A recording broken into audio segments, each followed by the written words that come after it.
Hello and welcome to another video tutorial for Blender for Dummies 2nd edition.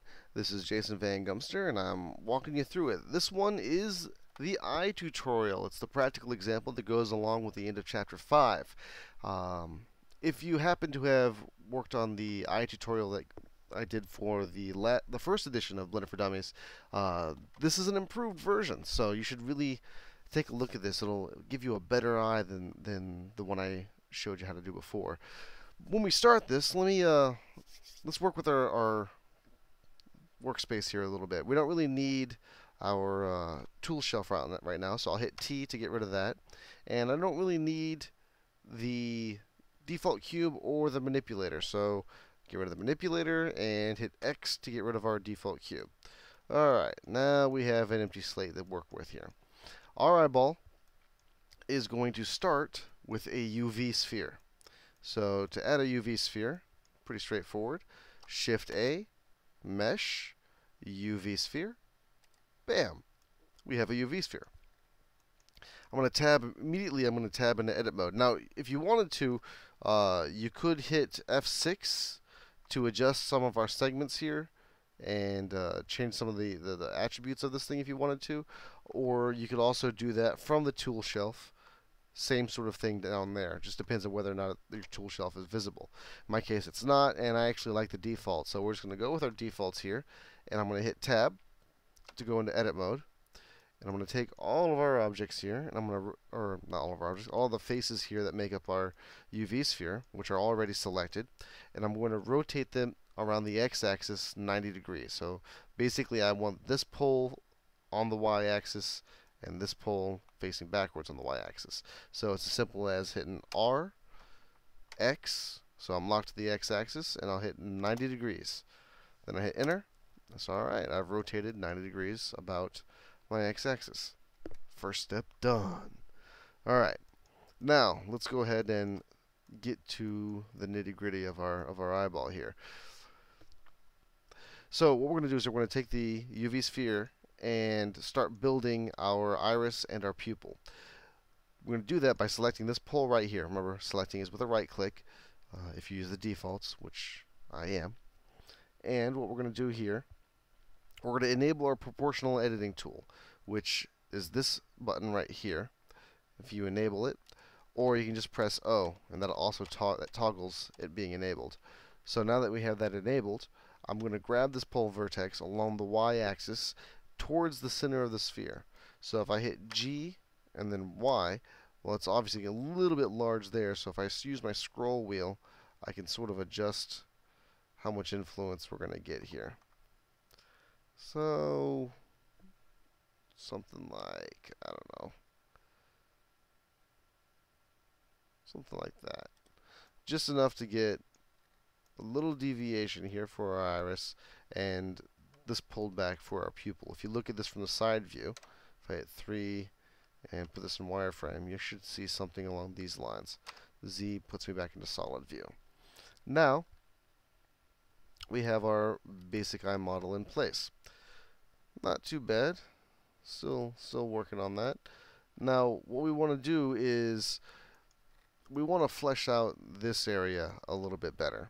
It's not as nice as it could be. So we're going to actually use Blender's knife tool on the pupil. And the 2.5 knife tool is in some ways not as nice as the knife tool that was in the older version of Blender, but it's actually, there's some cool things we can do with it. Like the other version of it, it still works on these selected vertices. So what I want to do is I want to select, that pole's already selected, I want to select these as well. So to do that, I just Shift Alt right click actually, so that adds it to my selection. And now I'm going to use my knife tool. There's two ways to do this. I could do it from here, or I could do it from my side view. And I find that it's actually a little bit easier if I go to the side view and turn on wireframe, so I can see what's going on here. Now that I have this, I'm going to use my knife tool. Knife tool is actually pretty slick. Incidentally, there's another trick you could use if you didn't want to do the loop select here. If we selected, let's get back my pole vertex here a little bit. There. there's another way of getting that. If I hit Control plus, bam.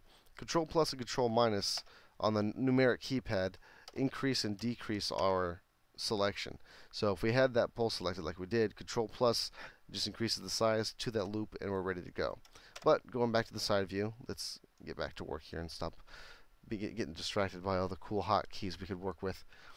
So what we're going to do is we're going to use a knife tool. Knife tool is one of those things where in 2.5 the knife tool is different than 2.4, and it sort of violates one of the Blender principles of not holding down a key.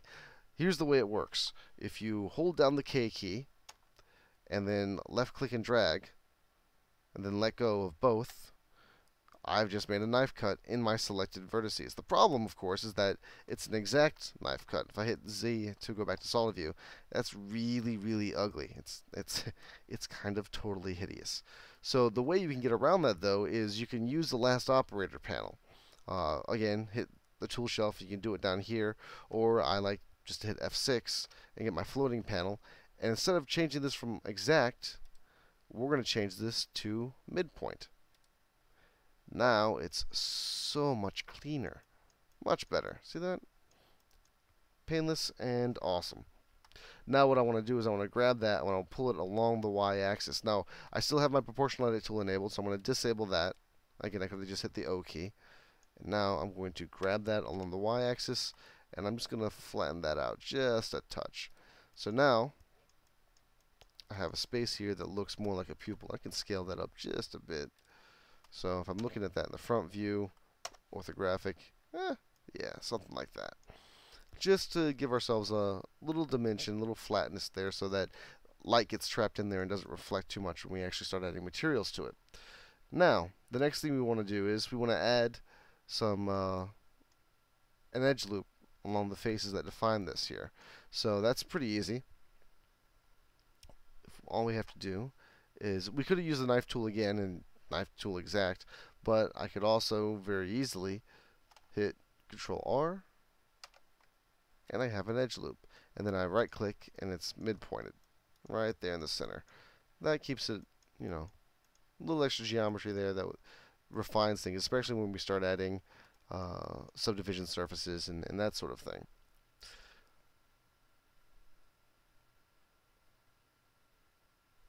Now the other thing I'm going to look at here is I'm going to take the innermost loop on the eye, turn on my proportional edit just for a second by pressing O, and I'm going to scale this in just a touch. I kind of just want that to be a little bit smoother. So we just did that, and we're going to turn that off again. We have an eyeball. Yay! Well, we have the beginning of our eye. Now we need to smooth some of this stuff out a little bit. We're going to use our smooth shading and subdivision surfaces. So smooth shading is pretty easy.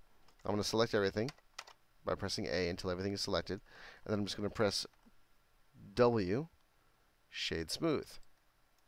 Alright, so we have, now if I tab into edit mode pretty quickly there, object mode, sorry, it's much smoother, but it's still not great. It's still not quite the way I want. So I'm going to add a subdivision surface modifier. Now we could go over here, add modifiers, and search for subdivision surfaces and go that, but we could also use a hotkey. Just hit Control 1. Oh, that only works in object mode. If I hit Control 1 here, now that automatically added our subdivision surface modifier. If I tab back into edit mode here, much smoother. You can see that the cage is pretty close around that. Really, really quite nice. But the problem with this, if I tab back into object mode here, is that we lost all of our definition around our iris, and that's no good. So we're going to have to clean that up just a touch. We're going to do a couple edge loops. To do that, same thing as we did in the inside here. Just hit Control R. That's where the edge loop we want is. And slide that to one edge. And then Control R. Slide that down to the bottom edge. Doesn't have to be all the way in, just enough to give it a little bit of a ridge. And now we have a much, much cleaner iris going on there. a much better way of working.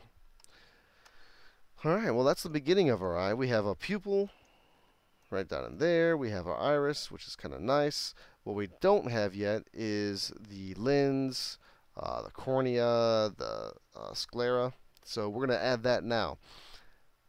We're actually going to build an entire shell on the outside of this. So I'm obviously here, I'm back in object mode. And what I'm going to do is I'm going to use a cube, surprisingly. So here's what we do. We'll hit Shift A, Mesh, Cube. Well, that's going to be our container. I know it doesn't look like much right now, but bear with me. It'll be quite awesome. So with our cube here, we're going to go into edit mode, and we're going to subdivide this. I'm going to do it smooth. So if I hit W, subdivide, I want to subdivide smooth, not regular subdivision, but subdivide smooth. If I do that, you see it automatically starts rounding out. But it's not quite perfect yet. And actually, we want to change our number of cuts. So I'm going to hit F6, and I'm going to change our number of cuts here to 6. So we have some more faces to work with here. And you can still see it has corners on it, and it still seems pretty blocky. So what we're going to do is we're going to use Blender's two-sphere operation. And you do that by hitting Shift Alt S. It feels a little contortion on your figure, but Shift Alt S, and you can see by dragging your mouse left and right, and if you look at the two-sphere setting down here at the bottom, it becomes more and more sphere-shaped. To make it entirely sphere-shaped, just type in 1.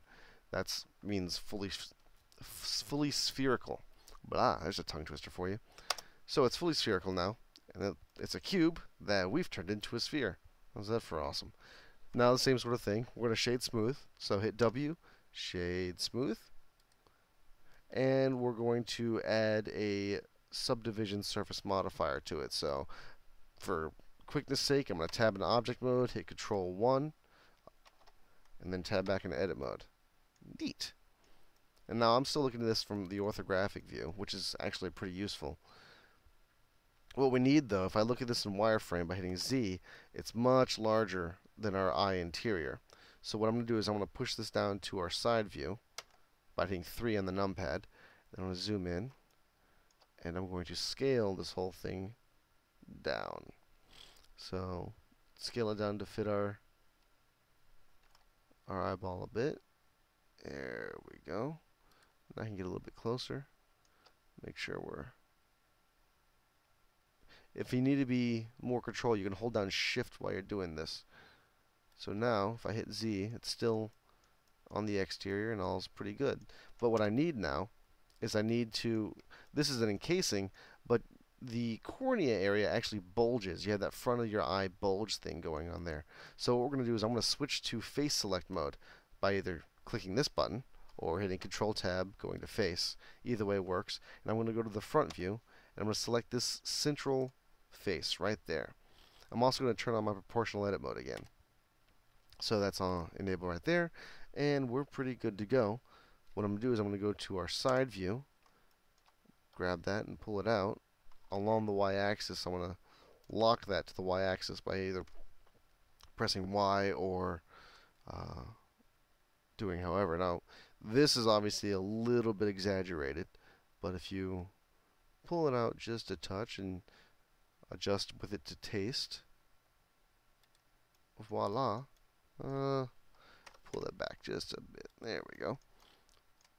Now, we have our corneal bulge here on our eye.